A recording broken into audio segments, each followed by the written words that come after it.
2020 has literally been trying to kill us. Most of us are even dealing with survivor's guilt. Who knows what next? Like, really, think about it. Who knows?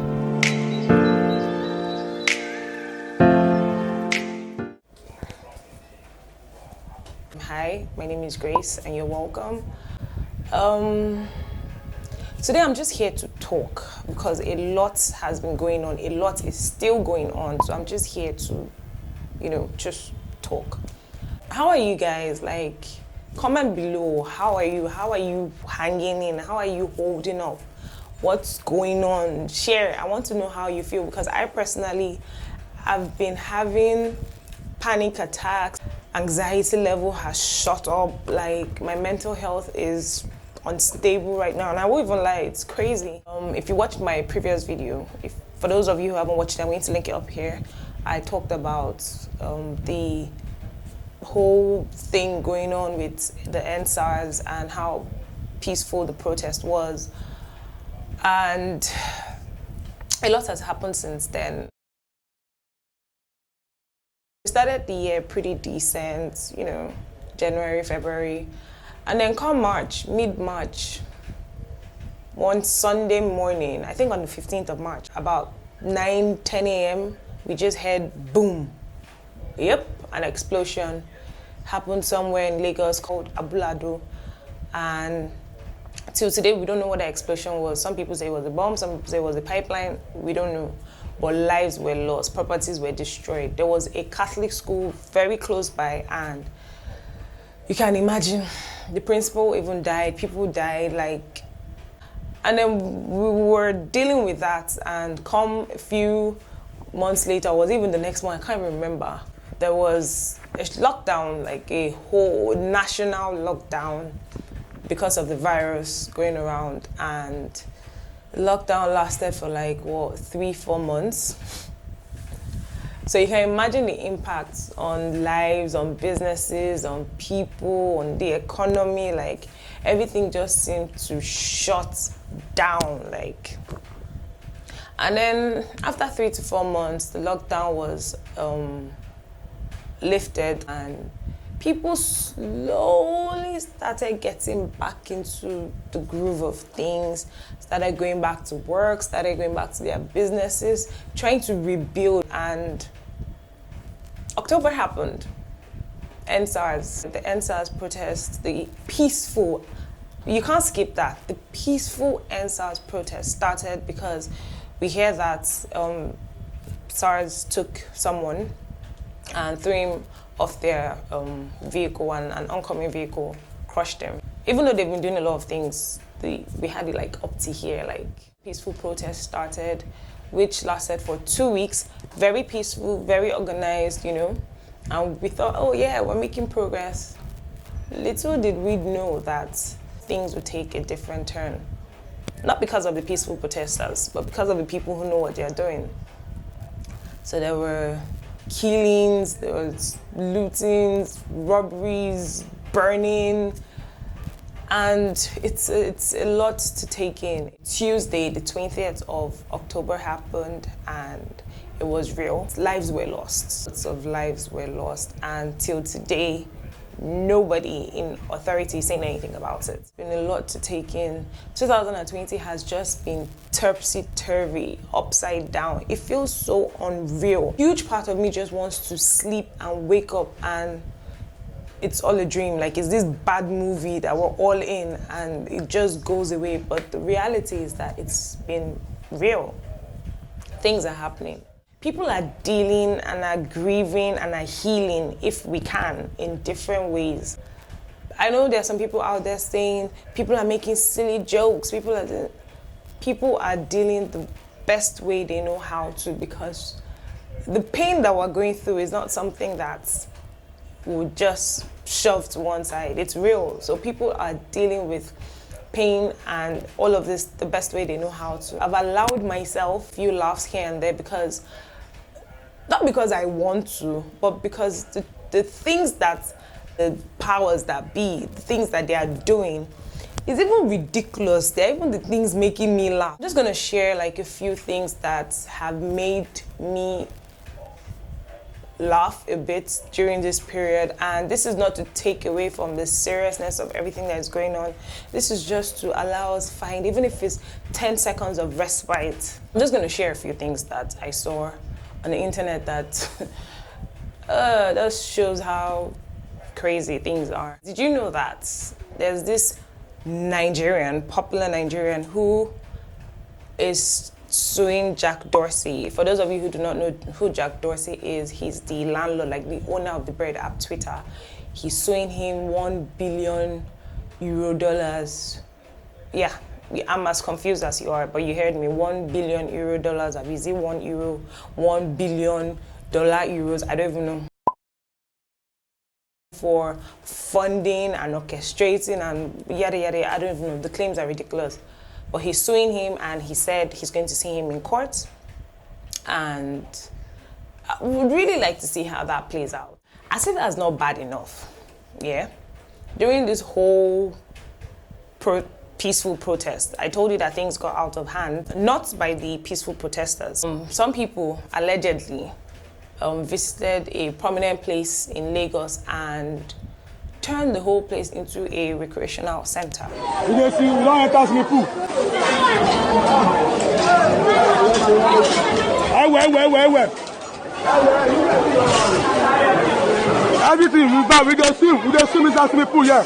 Everybody they enjoy, no voila. Now it was also said that while these people were in this prominent place having fun, things went missing, and then there was this very important item that was taken, and a very stern warning was put out asking for this item to be returned. Now the replies are hilarious, and I really allowed myself laugh a bit because we need this.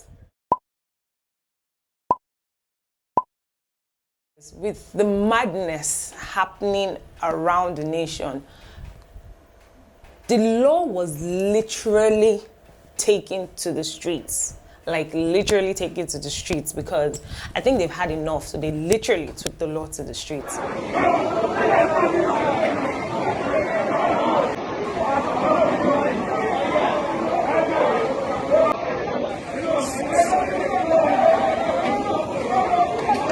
So yep, that's how serious things have been. Something that's really, really bugging me. I know that there's been lootings and burnings and all of that, and they're trying to pin it on the peaceful protesters, but we all know that that's not the case. Peaceful protesters protested for 2 weeks with no incidents. But it now makes more sense, the notice that I saw on the internet, because they've told us that a monkey, or was it a snake, ate how much? So it's only normal and natural that this notice makes sense. It has a list of crimes that it has been accused of, and there is even video evidence, so don't think we're messing around here. This morning, this is Oyingbo Beeeyuteeful station. Oh, yes, it gets more interesting. Now, prisoners were said to, well, allegedly, have escaped from different prisons around the nation, and another stern warning was put out asking these prisoners to return to their various prison cells. Now, they were given 48 hours, as you've clearly seen, and I think not all of them, or maybe none at all, returned. So a call was put out asking these prisoners to return. You're not coming. You're not come now. Now, Papa. Whew, this is getting frustrating, because it does look like the call didn't work. So now they took to the streets to personally apprehend these prisoners by themselves. You guys don't understand what I'm saying, yeah? Look. So hopefully they've apprehended all the prisoners, right? Now, the one that is really, really grinding my gears is that, so the Lekki toll where the killings took place on the 20th of October was razed, it was burnt, it was damaged. The peaceful protesters actually even put out notices saying, oh, despite all the lootings and the destruction and all the whatever, they were going to do like a cleanup. Literally wanted to take to the streets to clean up But we saw a clip where they said that Loma has taken to the streets, especially the toll area, and they've cleaned up and all whatnot. But surprisingly, just yesterday, something else made the rounds where someone, a prominent Nigerian, went to this same toll that has been thoroughly cleaned and people have been going through, they've been looking around, TV stations have gone there, done news reports, but alas, this prominent person goes to the toll and finds a hidden camera. Just finds it right there, it's just there. He has found evidence that will be useful in investigating the LiQWYD shooting.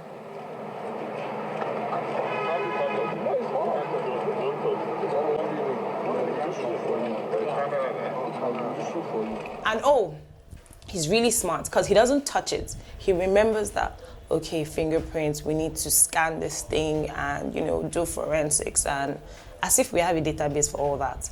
And then he brings out his handkerchief and he picks it up, and I'm sure he's really proud of himself. I want Sherlock Holmes now. This country is killing me. With all the craziness going on, you would expect that the president of a nation would give a speech, right? So yes, our nation has been, you know, moving mad. So we all expected our president to give us a speech, and boy, did we get a speech. I mean, this is literally what happened when we got that speech. Yep, the speech left us speechless. That's when Nigerians just did this. You know what? I'm out of here. Like, we're done. So we started seeing all sorts.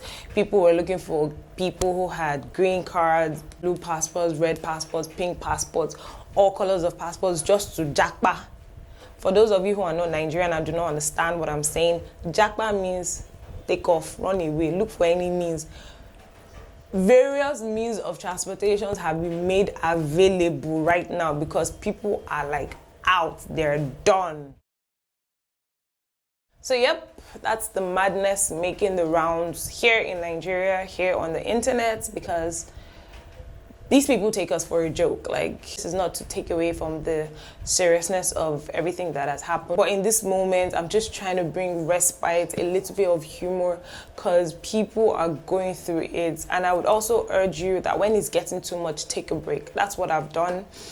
Sometimes I just deactivate my Twitter. My Instagram has been off since. If I don't even know what's going on there. When it feels like it's getting too much, if you're feeling overwhelmed, take a break, take some time off, turn off your phone, just breathe. And for those that might be dealing with any form of mental health issues, please talk to someone. Please just reach out to someone. I know everybody is going through it, but sharing kind of like helps. Nothing will take away from this, our pain. Nothing will take away from all the loss and the bloodshed. But we can only hope for God's protection, and we can only hope that things get better, because 2020 has really, really, really been real.